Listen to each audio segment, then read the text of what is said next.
Coucou à tous pour la radio, on va pouvoir commencer. Alors du coup, je vous présente la radio qui est en collaboration avec Glitch. Dans l'industrie K-pop, il n'est jamais garanti que les membres d'un groupe restent tous ensemble toute leur carrière. Et ce pour diverses raisons, telles qu'une réorientation professionnelle, la santé de l'idole, des raisons personnelles ou encore des scandales.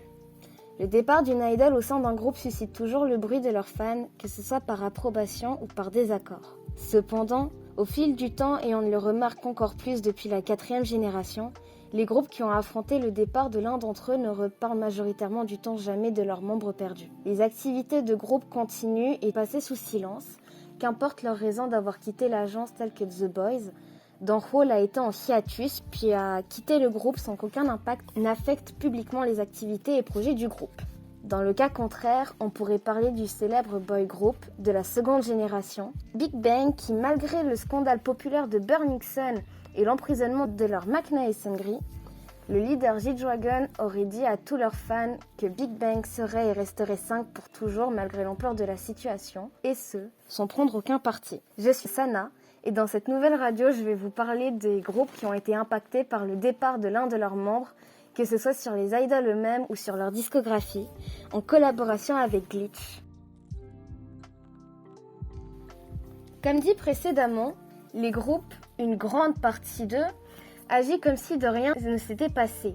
Une fois le départ annoncé par l'agence, certains K-Spirits ici présents ont émis plusieurs hypothèses que j'ai pu entendre depuis mon arrivée sur KFD. La plus populaire d'entre elles étant que ce sont les agences elles-mêmes qui interdisent aux idoles de ne plus faire référence aux membres révolus, tandis que d'autres groupes considèrent malgré tout qu'ils restent leur nombre d'origine, comme vu avec Big Bang. On retrouve parmi eux le groupe G-Idol, originellement 6, c'est à la suite d'un scandale apparu le 20 février 2021, accusant la main dancer du groupe d'avoir harcelé des élèves de son ancien établissement, ainsi que d'avoir fumé et consommé de l'alcool mineur, que Soojin finit par être forcé de quitter son agence Cube Entertainment, ainsi que son girl group le 14 août 2021. G-Idol a par la suite comeback 8 mois plus tard avec l'album I Never Die et sa title Tomboy. Un comeback dans le style du groupe, mais qui reste bien plus unique que leurs précédents albums jusqu'à présent. Dans un épisode de iTalk, une émission de l'agence Cube, la leader et compositrice Soyoon a dit préparer ce comeback depuis un an. Elle dit également s'être inspirée de la célèbre actrice Marilyn Monroe, cette effigie de l'acting américain qui était connue pour être l'idole de Soojin justement, au point où on pouvait même voir sur certains extraits d'émissions quel était son fond d'écran.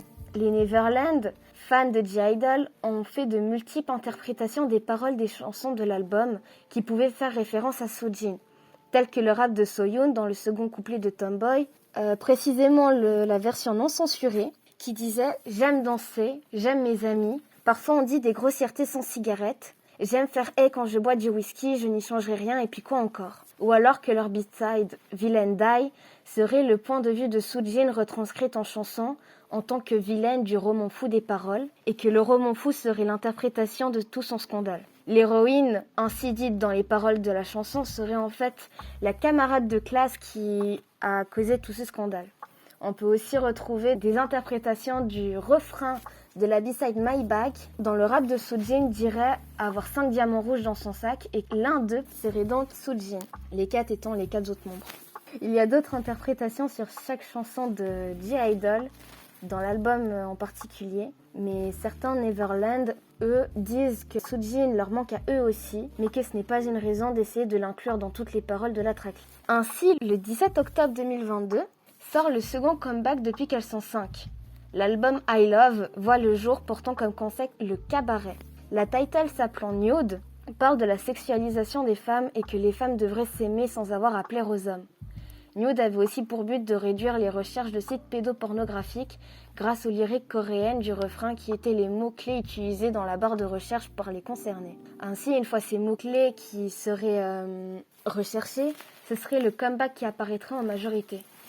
La title, cette fois-ci par son style de cabaret, la couleur blanche de toutes les membres de G-Idol et ses paroles parlant d'une femme, star de cinéma, parlant peu par stupidité mais possédant une silhouette sexy malgré le fait que c'est un rat de bibliothèque passionné de philosophie, fait extrêmement référence à Marilyn Monroe, bien plus que dans le précédent album. Encore une fois, les interprétations des fans ne se font que de plus belles, mais cette fois-ci, elles sont tournées vers le visuel du MV plutôt que les lyriques. L'un des points ayant fait le plus de bruit est l'apparition d'un membre animé ayant beaucoup de similarités avec Soojin, tel que son grain de beauté sous l'œil gauche ou celui sur le bras droit. D'autres interprétations disent même que l'instrumental du refrain serait les lines de Soojin dans le MV. Cependant, ce n'est majoritairement que de l'interprétation. Les membres de G-Idol, elles, montrent plus concrètement leur attachement à Soojin. Parmi toutes, c'est la Maknae Shuowa qui montre le plus de signes. Comme dans leur tournée mondiale où Shuowa n'a pas arrêté de glisser discrètement des gestes fétiches de Soojin pendant les chorégraphies. Il y a aussi une fancam montrant l'idol repérée dans le public, une Neverland qui avait une photocarte de Soojin dans sa coque de téléphone, et la Maknae aurait souri avant de faire le signe de Soojin. C'était un signe de main habituel de la main dancer qu'elle faisait pendant ses lives, qui avait pour signification de demander à ses fans s'ils avaient bien mangé aujourd'hui. Shuowa est connue pour tout faire pour que l'ex-membre ne soit jamais oublié, allant des références lors des concerts à celles de leur compte Instagram individuel. Toutes les membres ont dans leur biographie Instagram un cœur violet, mais seule Shuowa a également un cœur brun. Au début, l'apparition de ce cœur brun a confus tous les fans, mais certains ont compris que le cœur brun représentait en fait Soojin, une manière de dire qu'elles sont 6. La théorie a été encore plus véridique lorsque Shuowa a posté des photos d'elle dans un hôtel prises par Soojin le 28 novembre 2019. Et ce, on pouvait le savoir grâce à des photos de Soojin qui utilisaient le même filtre et qui indiquaient donc la même date, dans le même hôtel, montrant qu'elles s'étaient donc prises en photo l'une à l'autre ce jour-là. Et dans la description de ce post, un cœur brun y figure. Shuowa va même jusqu'à s'inspirer des anciens speeches de Soojin qui remercie Soyeon, la leader, pour la production de leurs chansons et le staff, ainsi que les fans lors de remises de prix et de concerts. Mais même si les autres membres sont plus discrètes, elles aussi montrent à certaines occasions que Soojin leur manque. Lors d'un V-Live de Yuki qui a eu lieu après le départ de l'idol, un fan a demandé si elles allaient bien, et celle-ci a répondu que non, mais qu'elles étaient obligées d'être heureuses, du moins en public. De même pour Soyeon qui a eu les larmes aux yeux dans une émission lorsque celle-ci a fait passer un extrait d'une chanson où l'on pouvait entendre Soojin chanter. On pouvait même la voir chuchoter le prénom de Soojin, mais ceci n'était pas prouvé vu que ce n'est pas auditif. Le groupe montre très clairement qu'elles sont 6 et qu'elles aiment Soojin, ainsi que leur manque pour elle. Malheureusement, Soojin n'ayant pas repris d'activité solo ou donné de nouvelles depuis le 14 août, personne n'a accès à son point de vue excepté ses déclarations à la justice sur son innocence, disant qu'elle avait certes bu quelques fois mais qu'elle n'avait jamais touché à la cigarette de sa vie, et concernant cette accusation d'harcèlement qu'elle était innocente et qu'elle voulait s'expliquer avec cet ancien élève. Après multiples refus de la victime de discuter avec l'idol et d'autres procédures juridiques, il a été prouvé le 7 septembre 2022 que Soojin était non seulement innocente, mais aussi la victime d'harcèlement de ses aînés. Cependant, on n'a toujours pas de nouvelles de sa part.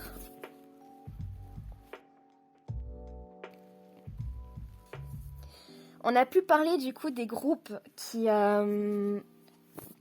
donc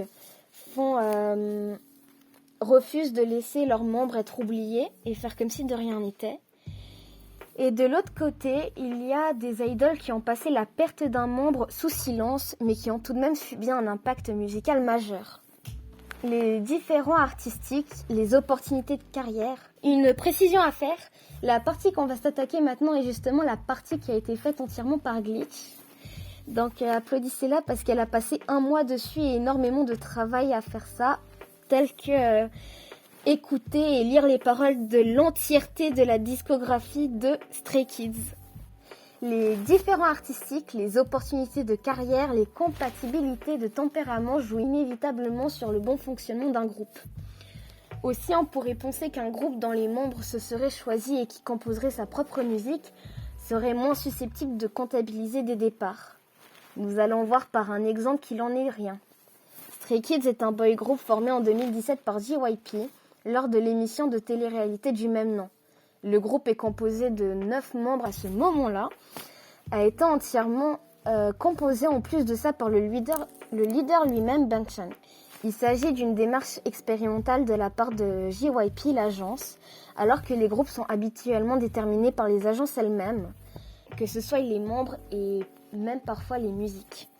Le groupe compose sa propre musique grâce à 3 de ses membres, Bangchan, Changbin et Han, qui composent à eux 3 les Sriracha. La vision artistique qui s'en dégage est donc celle du groupe. On y retrouve des motifs récurrents et des figures de style fétiche qui parsèment les chansons de Stray Kids. Les chansons évoluent donc avec le groupe, contrairement à d'autres où les musiques composées par des intervenants extérieurs sont moins personnelles. En l'occurrence, le départ de l'aîné du groupe, Kim Woo-jin, en 2019, a laissé un impact sur le groupe et sa musique, de même que le départ du groupe semble avoir eu une influence sur la patte artistique de Kim Woo-jin. Kim Woo-jin, vocaliste et aîné du groupe, a quitté le groupe officiellement le 28 novembre pour des raisons personnelles, ce qui a repoussé la sortie de leur album Leventer, initialement prévu pour le 25 novembre. La sortie de l'album a été reportée au 9 décembre. Les raisons du départ n'ont jamais été explicitées. Les fans ont émis plusieurs hypothèses. Mauvais traitement de l'agence, à cause de régimes drastiques, une mauvaise considération de la part des fans, par cause de mépris de leur part, de jugement sur son physique ou encore un événement qui a choqué la plupart des fans de K-pop, un refus de souhaiter un joyeux anniversaire à Kim Woo-jin. Ils ont aussi supposé une mauvaise entente au sein du groupe, plusieurs montages vivement critiqués par la suite où les membres semblaient en froid. Ou encore une dernière raison qui pourrait être une divergence d'opinion artistique, au vu de la comparaison entre le style du groupe SKZ et son style actuel. Aucune n'a été cependant confirmée. Pour bien comprendre l'impact que ce départ a eu sur le groupe, il faut tout d'abord revenir sur le sujet du groupe. Par sujet, j'inclus évidemment le concept, ainsi que les motifs qui apparaissent dans les albums de Stray Kids et leur style musical. Kids désigne les gamins, Stray renvoie quant à lui à la notion d'égarement et d'errance. Les thèmes de Stray Kids s'étaient focalisés sur la perte de repères qu'on peut éprouver avant d'atteindre l'âge adulte. Stray Kids est un groupe sur des jeunes hommes qui se cherchent en tant qu'enfants et qui deviennent adultes, mais également en tant qu'artistes dans le monde musical. Les Stray Kids se placent du côté de l'enfance où tout au long de leur discographie et font les porte-paroles dès le premier album de la trilogie des I.A.M. District 9 où ils se comparent à des fauteurs de troubles, à qui les adultes parlent comme s'ils les connaissaient, alors que les Stray Kids ne se connaissent pas eux-mêmes. Au fil de la trilogie, les chansons montrent que la peur est de plus en plus dépassée par la confiance en eux-mêmes. Le départ de Woojin intervient après Yellowwood, album de flottement, d'indécision et d'incertitude qui trouve finalement une résolution heureuse dans Leventer. Dans cet album, le groupe affirme une solide confiance en l'avenir, un manque d'inquiétude quant aux insécurités qu'ils pouvaient éprouver par le passé. Ils affirment leur envie d'aller de l'avant où ils veulent, soit prendre leurs propres décisions artistiques dans les chansons d'Astronaut, Double Note et Stop. Il ne s'agit plus seulement de s'élever en termes de popularité, comme dans Miro, mais d'explorer musicalement et artistiquement. La stabilité qu'ils retrouvent après le mal existentiel et les incertitudes des derniers albums s'expliquent dans Leventer après avoir laissé partir une personne qui les empêchait d'être eux-mêmes. On peut revoir exemple un extrait dans les paroles « Plus je me rapprochais de toi, plus je me perdais moi-même » ou « Maintenant je m'élève au-dessus de toi et je regarde le printemps, les souvenirs qui restent sont balayés par le vent. » On peut encore retrouver « Je veux être moi-même, après m'être éloigné de toi, je peux tout avoir de mes propres yeux. » Il s'agit d'une chanson de rupture, sans pronom féminin qui laisserait deviner une rupture amoureuse. Et il s'agit de la première chanson de rupture de leur discographie. Elle pourrait faire écho à Mia, qui évoquait le sentiment de détachement qu'on éprouve envers un ami qui semble avoir changé, mais cette fois, elle souligne le besoin de se détacher d'une personne qu'on aime, mais qui nous empêche d'être nous-mêmes. Considérant le contexte, il est difficile de ne pas envisager que cette chanson ait été adressée directement à Kim Woo-jin, ou qu'il ne l'ait inspirée en partie. Si les dates de sortie de l'album peuvent nous faire douter, il n'est pas à exclure que son départ prochain ait été connu des membres, faute de l'avoir été de l'agence. Il est dans tous les cas peu probable que ce départ ait été une surprise totale. Et si les paroles de Leventer s'adressent bien à Kim Woo-jin, il serait désigné comme un frein pour le groupe. Après le départ de Woo-jin, les membres continuent de faire la belle part des choses à l'enfance de leurs chansons. Cependant, la place de l'enfance dans les chansons va progressivement se dissiper, comme si l'errance de l'enfant dans le monde des adultes s'était finalement terminée. Les albums Ordinary et Maxident ne l'évoquent presque plus. Le départ de Woojin va également marquer la fin de l'errance musicale, car l'album qui suit l'Eventer, Go, est introduit par la title God's Menu, nouvelle note d'intention du groupe. La chanson explique le projet artistique du groupe plus clairement qu'il ne l'a fait jusqu'à présent. Par son premier point, plaire à un large public par la variété de musique proposée. On peut voir ça dans l'extrait des paroles de God's Menu. C'est facile de choisir ce que tu veux dans notre cuisine. N'importe quoi dans notre cuisine va satisfaire tes 5 sens. Même les voyageurs qui passent, les pigeons, les mie et les corbeaux. Son deuxième point, multiplier les expérimentations musicales.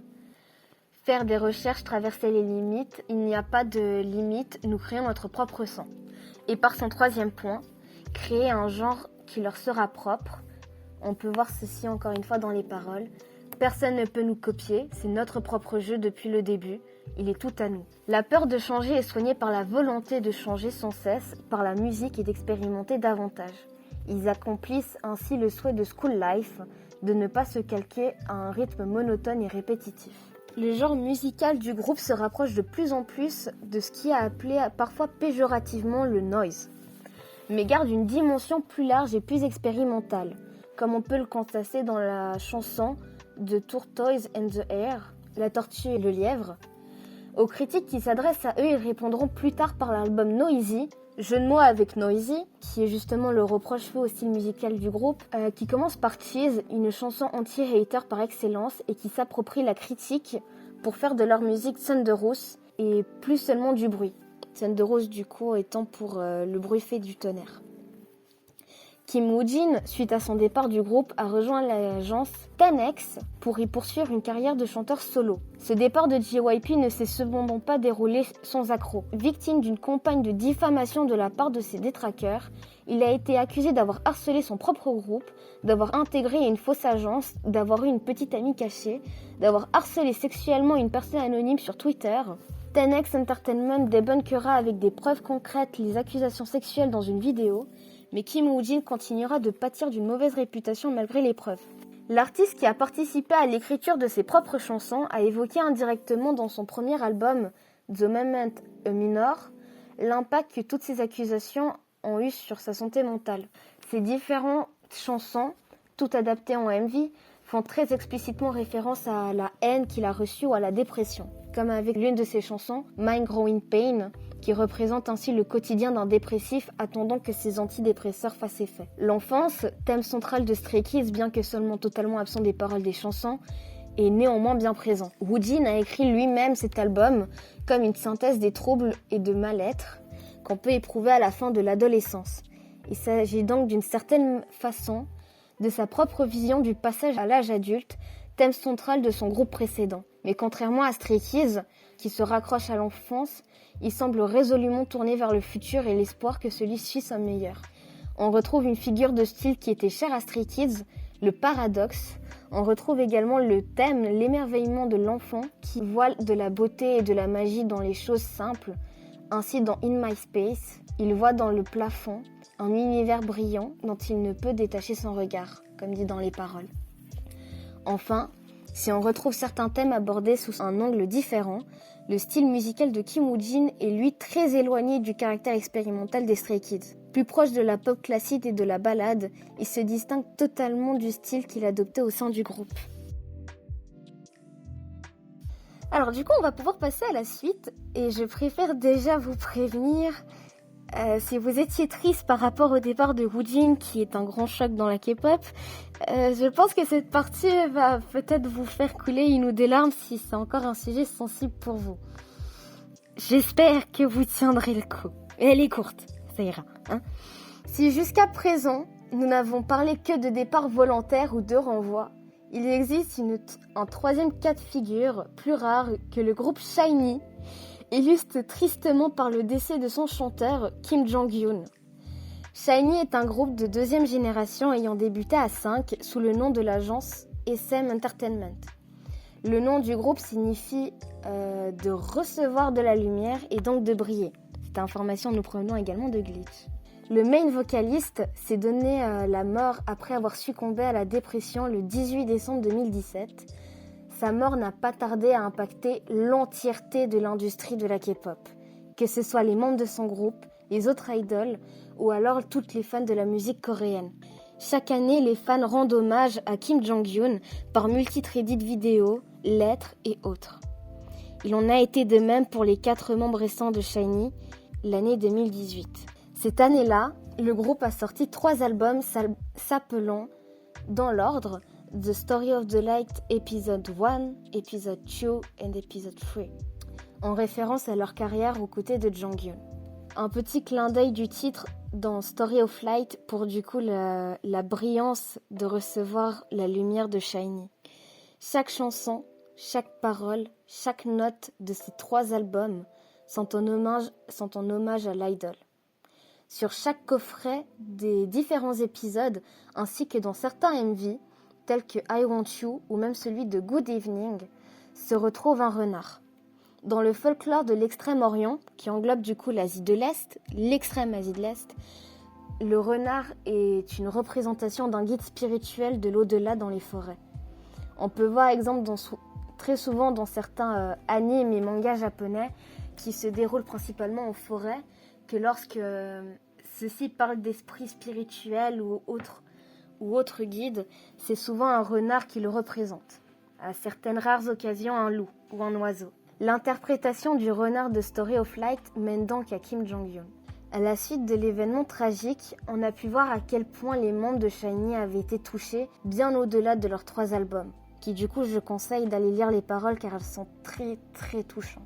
Tel que durant un concert où les membres performant la chanson Diamond Sky et où les lines du défunt idol étaient préenregistrées d'anciennes performances. Durant l'une des parties enregistrées, les fans ont pu assister à une scène qui a fait pleurer bien plus d'un K-pop stan. Mino, rappeur du groupe, hurlant en larmes le nom de son Hyung, Jonghyun. Une autre performance de SHINee marque les esprits. Durant leur tournée SHINee World The Best 2018, l'un de leurs concerts fut marquant par la présence de 5 micros fixes où était accrochée à chacun une rose rouge. Le micro au centre étant destiné à Jonghyun, absent. À la fin du concert, on peut voir les membres partir en prenant la rose dans leurs mains, seule celle de Jonghyun restant sur place. On peut aussi prendre l'extrait d'une émission faite il y a très récemment, environ 1 ou 2 ans maintenant, où le groupe ont regardé leur début de carrière individuellement, chacun accompagné d'un enfant âgé entre 7 ou 12 ans. L'une des enfants a remarqué qu'il manquait un membre et a demandé qui était-ce et demandé pourquoi il n'était pas là, s'il était parti. Mino a, encore une fois, répondu que c'était oncle Jonghyun, avant de réfléchir et ajouter qu'il ne se sentait pas très bien. L'enfant a donc hoché la tête en souriant et dit que dans ce cas ce n'était pas un mauvais oncle. Mino a confirmé en répétant cette phrase et disait qu'il était un bon oncle.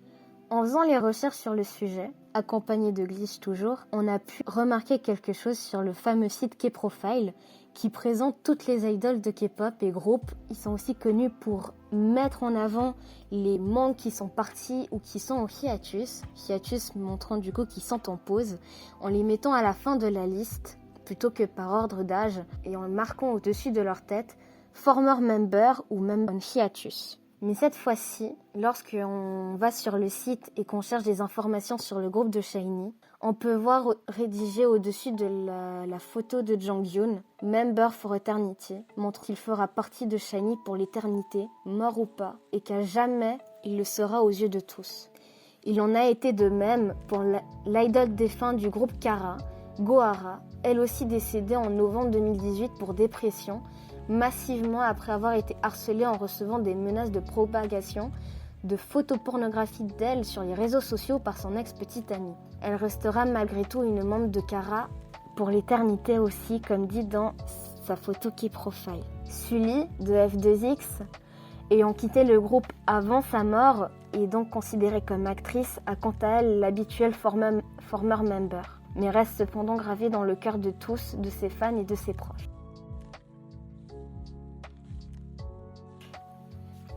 Récemment, beaucoup d'idoles en 2022 se sont retrouvés à devoir quitter leur groupe. Cette fois-ci, on va voir plutôt que le groupe, les idoles en question qui se sont retrouvés dans cette situation. L'un des très récents départs est celui de la leader du groupe Purple Kiss, Park Ji-yeon, dont le départ a choqué les ploris qui les stanaient. Son agence RBW Entertainment a annoncé son départ en fin novembre pour des soucis de santé et après avoir décidé de suivre l'avis du médecin et laisser la idole prendre du repos, l'agence a décidé de mettre un terme aux activités de Park Ji-yeon avec le groupe Purple Kiss de manière définitive. Remontant un peu plus loin, dans l'année 2022, un des sujets dont on avait légèrement parlé tout à l'heure et que j'avais dit qu'on en parlerait plus tard, une idole qui est connue de tout le monde a vu sa carrière être effondrée avant même d'avoir pu la débuter. Kim Garam, ex-membre du groupe féminin de Hybe, les Seraphim, s'est retrouvée en scandale un jour après qu'elle ait été annoncée comme membre du groupe concernant des accusations d'harcèlement scolaire, qui du coup peuvent revenir aux accusations d'harcèlement de Suji. La victime l'accusant était donc elle aussi une ancienne camarade. L'idole, qui du coup avait 16 ans lors de la polémique, n'avait rien dit concernant les accusations. Hypothétiquement que son agence ne lui avait pas laissé parler sous peur d'aggraver la situation. Cependant, après la sortie du MV Fearless, que la polémique de Kim Garam est devenue virale. Et une majorité des internautes se sont mis à commenter sur les réseaux sociaux leur avis sur le scandale, ce qui a poussé les journaux et les blogs à médiatiser doublement plus des nouveautés concernant les accusations. Le scandale s'est amplifié donc, malgré les prises de parole de l'agence et de Garam elle-même, qui du coup a décidé de se défendre. Il a été de plus en plus médiatisé et les fans de plus en plus partagés entre ceux qui condamnaient l'adolescente et ceux qui la protégeaient en disant de ne pas médire sur elle avant d'avoir des preuves et décisions juridiques. C'est en fin juillet, 2 mois après le début du groupe, que Kim Garam décide de quitter le groupe sans que de mots final soient mis sur cette histoire et nous ne saurons donc jamais, et bien jamais, la vérité sur ce scandale. Cependant, après son départ, on a pu voir des images d'elle qui s'était donc retrouvée harcelée dans sa nouvelle école après avoir repris une vie normale et donc des études. Encore plus récemment, le main rappeur du groupe Onius s'est lui aussi retrouvé dans un scandale qui lui a coûté sa carrière. L'homme de 27 ans aurait été accusé par une ancienne petite amie de l'avoir trompé, ainsi que violé et gaslighté pour utiliser son argent aux fins personnelles de l'idole. Dans le même temps, les fans l'accusaient de les manipuler eux aussi lors d'interviews et d'émissions pour leur faire acheter ce que l'idole voulait, aussi par moyen de gaslighting. Après toutes ces accusations, l'idole a décidé de quitter de lui-même le groupe Onius avant un quelconque démenti. L'idole ne voulait pas que son scandale empiète sur la réputation de son groupe et il a préféré de partir avant que ça ne s'envenime, sachant qu'il n'y aurait plus de retour en arrière. Il n'a décidément pas été le seul à prendre cette décision puisque Woono, ex-membre du groupe Monsta X, lui aussi en scandale il y a 4 ans pour consommation de drogue, ayant eu lieu en 2013, il a décidé de partir de son groupe afin d'empêcher qu'une mauvaise réputation ne tombe sur le reste des membres. Il aurait été innocenté quelques mois plus tard et entretient désormais sa carrière solo. Le départ d'Idol est sûrement un des plus grands problèmes de la K-pop. Outre les raisons telles que la santé et une réorientation de carrière, il est maintenant difficile de considérer le métier d'idol comme stable. Après avoir passé l'étape de trainee, il est encore plus incertain de pouvoir continuer à performer sur scène avec le reste de son groupe. Le plus terrible étant de voir une idol innocente partir de son groupe, voire de l'industrie complète. Encore plus récemment, une semaine avant que la radio ne se passe, Chou du groupe de Luna, qui aurait été viré de l'agence pour cause d'abus de pouvoir et qui du coup suscite beaucoup d'interrogations de la part des fans, comme habituellement les agences, à part pour préciser des soucis de santé ou des raisons personnelles ou des départs du groupe suite à des scandales, n'omettent jamais de raisons très claires du départ des membres. Cette fois-ci, l'agence a très clairement bien appuyé sur le fait que l'idol a utilisé de l'abus de pouvoir sur le membre du staff et qu'elle était donc inapte à être idol dans leur agence. Certains fans disent que c'est l'agence qui l'aurait renvoyée parce que 1 mois plus tôt, elle aurait dénoncé lors d'un live que ça faisait des années que l'agence n'avait jamais payé aucune des 12 idoles du groupe Luna et que ce serait donc une vengeance de la virer ainsi que de nuire à sa réputation en disant cela. Pour l'instant, l'enquête est en cours et les choses qu'on a pu voir est que les membres de Luna essaieraient de rétracter leur contrat de l'agence qu'elles demandent elles-mêmes de soutenir Chou, qu'importe si elles doivent en pâtir elles aussi de leur réputation. Mais étant en cours, je n'ai pas pu trouver plus d'informations que ça. Jusqu'à présent, on a du coup pu voir que de nombreuses accusations se sont avérées fausses. La prudence est de mise lorsqu'un scandale éclate et il vaut mieux réserver son jugement pour plus tard. Lorsqu'une rumeur est lancée afin de ne pas risquer de ruiner la carrière d'un innocent en se basant sur des déclarations mensongères. J'en profite du coup pour lire le message de Glitch qui parle de l'affaire d'Omega X dans le genre agence qui abuse de son pouvoir. Du coup, pour faire un résumé de ce scandale, l'agence ainsi que la PDG auraient abandonné le groupe en Amérique. Ils auraient dû rentrer en Corée pour la suite de leur tournée par leurs propres moyens, certains en demandant l'aide de leurs parents de manière financière. Et c'est à partir de là que le scandale a éclaté. Après ça, plusieurs extraits de vidéos, de déclarations de l'agence et autres auraient montré que la PDG harcelait sexuellement, verbalement et physiquement les membres du groupe et elle aurait donc été virée. D'autres auraient montré que l'agence aussi abusait de son pouvoir sur les idoles. Oui, Glitch, tu peux du coup prendre la parole. Alors, je voulais juste faire une petite remarque sur une remarque de Dudu qui disait présomption d'innocence avant tout, s'il vous plaît, dans la K-pop, il y a entre parenthèses. Et je pense que là-dessus, je voudrais vraiment insister parce que c'est quelque chose qui a du mal à se faire dans les fandoms de manière générale.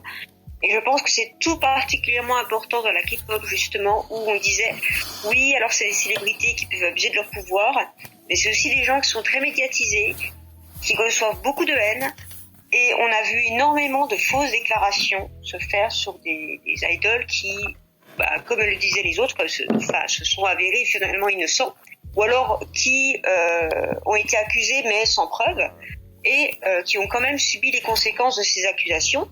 Un autre exemple qu'on n'a pas mentionné, mais c'est Lucas de NCT, qui a été accusé de, oui, à nouveau un petit peu, c'était très complexe ces accusations, c'était pseudo être sorti avec une fan, gaslighting, des trucs un peu bizarres, et au final, le compte en question était extrêmement douteux, c'est-à-dire que après recherche, il s'est avéré que c'était une fan qui était a priori plutôt une anti. On n'a pas de preuves absolues, mais d'après les recherches qui ont été faites, c'est ça. Je reste prudente, on n'a pas d'éléments concrets. SM n'a jamais fait de déclaration officielle. Mais en attendant, malgré le fait qu'on ait vraiment très peu de preuves qui appuient le fait que les accusations soient vraies, Lucas n'est toujours pas revenu dans le groupe. Ça fait plus d'1 an. J'ai aussi un autre exemple, AOA, groupe féminin, qui du coup avait fait scandale avec Shin Jimin, qui avait été accusé par une membre de son propre groupe Mina de l'avoir harcelé pendant des années et du coup d'avoir quitté le groupe pour cette raison. Et du coup, Shin Jimin aurait reçu une masse de incroyable de la part des fans qui l'auraient traité de tous les noms. Et ces quelques années, je n'ai pas la date exacte, que Shin Jimin a été prouvée innocente. Non seulement elle n'a jamais harcelé quelconque membre de son groupe, mais en fait il s'est avéré que c'était Mina elle-même qui l'harcelait et que Mina était victime de troubles mentaux qui faisaient qu'elle avait besoin de beaucoup d'attention et elle trouvait en fait au moment du scandale qu'elle n'en recevait pas assez et donc pour être au centre de l'attention de tout le monde, elle aurait accusé une membre de son propre groupe de l'harceler et l'aurait harcelée en via de messages en lui disant d'aller chercher un couteau et de venir la blesser dans sa chambre de manière à ce qu'elle fasse des jus.